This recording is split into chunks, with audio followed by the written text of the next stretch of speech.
Muy buenos días, damas y caballeros. El día de hoy nos encontramos todos reunidos para presenciar la batalla histórica en esta esquina.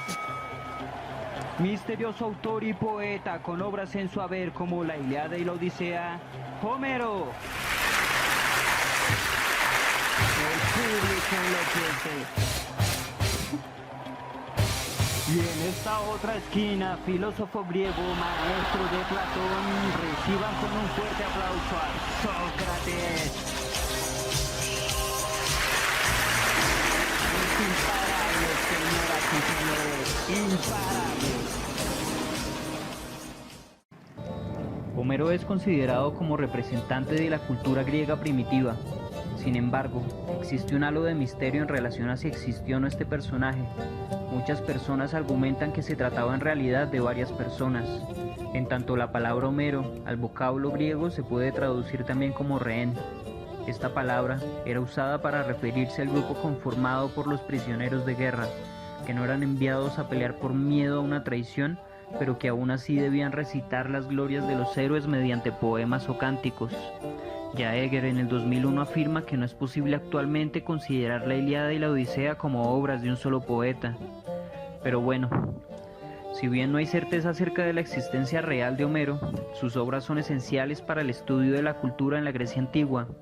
Entre sus obras destacan todos los poemas que se le atribuyen, una forma de poesía que llegaba a ser educadora, al penetrar de manera profunda en el ser humano, en tanto abordaba de manera profunda la existencia del hombre y su relación con los otros y con el mundo exterior, mostrando así la existencia de la época y alentando un ethos, un anhelo espiritual, una imagen de lo humano capaz de convertirse en una construcción y en un deber. Ejemplo de ello lo encontramos en la Ilíada y la Odisea. En el caso, por ejemplo, de la Ilíada, esta cuenta los 10 años de crisis de Grecia y además se centra en la vida de Aquiles y la guerra de Troya, remarcando así la labor de registro histórico y señalando en personajes como Néstor o Aquiles aquel ideal de hombre, de héroe, en tanto son estos héroes griegos quienes reflejan ya sea una característica atribuida a la perfección o excelencia de la época, o son héroes que luchan por las mujeres, los niños y la patria, actuando no solo por ellos mismos, sino sacrificando sus vidas por la lucha de la libertad y la patria griega. Sócrates fue un filósofo griego el cual pasó gran parte de su vida enseñando a generar discusiones con todo el mundo en Atenas. Con el paso del tiempo llegó a traer una gran cantidad de seguidores, los cuales se reunían en el Ágora, la cual era una plaza principal en Atenas. Una época en la cual no habían escuelas públicas, no habían presupuestos económicos, programas o currículos.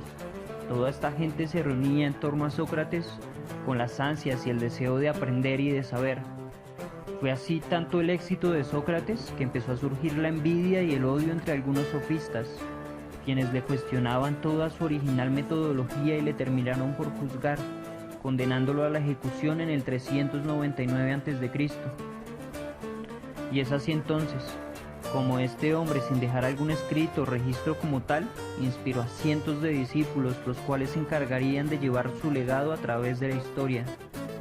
Sócrates solía insistir en la inspiración que había suscitado su madre en su labor como educador.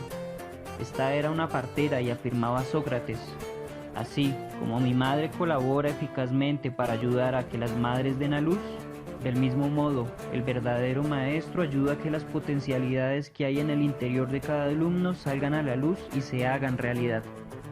Según Sócrates, el proceso educativo se parece a la acción del agricultor, que crea las condiciones externas y útiles para que la semilla, ya sea un grano de trigo o de maíz, germine y se reproduzca por la capacidad que existe dentro de esas pequeñas semillas. Lo básico en el sistema socrático es la pregunta. Generalmente a cada respuesta del alumno, Sócrates planteaba una nueva pregunta. Era un método dialógico y dialéctico para llegar al debate, y es así como Sócrates, fiel a su método, argumentaba que cada uno debe ser el maestro de sí mismo, buscando personalmente la verdad. Sócrates decía que él era un simple colaborador, un facilitador, ya que la ciencia y la verdad están dentro de cada uno de otros. Cada persona es el sujeto de su propio desarrollo, tanto físico como intelectual o espiritual.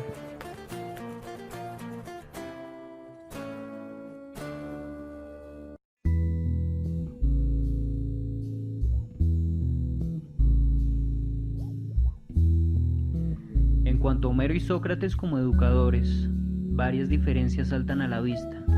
Como pudimos ver con anterioridad, contenidos impartidos por Homero venían derivados por una serie de pensamientos, creencias e ideologías morales muchas veces influidas por el Estado o aparato político-administrativo de la época, resaltando así una imagen o ideal de ciudadano griego y el heroísmo en sus habitantes, aludiendo a la lucha por su pueblo y sus dirigentes, mientras que Sócrates buscaba llegar a lo profundo del ser, a lo que había dentro de cada individuo independiente de su origen o procedencia.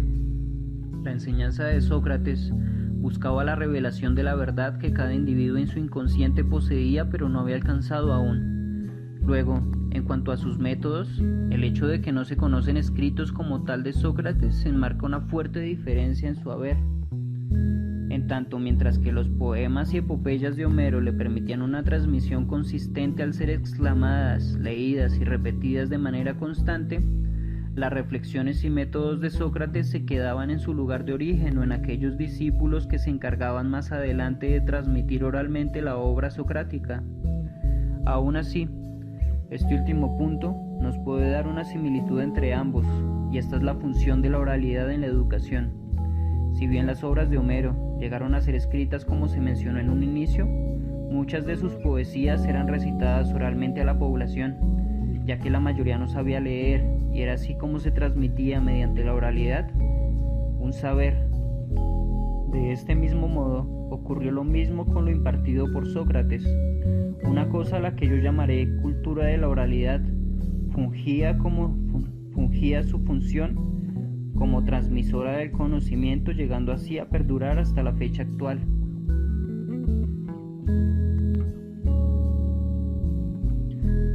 Aún así, este último punto nos puede dar una similitud entre ambos, y esta es la función de la oralidad en la educación. Si bien las obras de Homero llegaron a ser escritas como se mencionó en un inicio, muchas de sus poesías eran recitadas oralmente a la población, ya que la mayoría no sabía leer, y era así como se transmitía mediante la oralidad la historia y un saber. De este mismo modo ocurrió con lo impartido de Sócrates. Una cosa a la que yo llamaré como cultura de la oralidad fungía su función como transmisora del conocimiento, llegando así a perdurar hasta la fecha actual, de boca en boca, y llegando más adelante a ser escrita y transmitida en los medios actuales.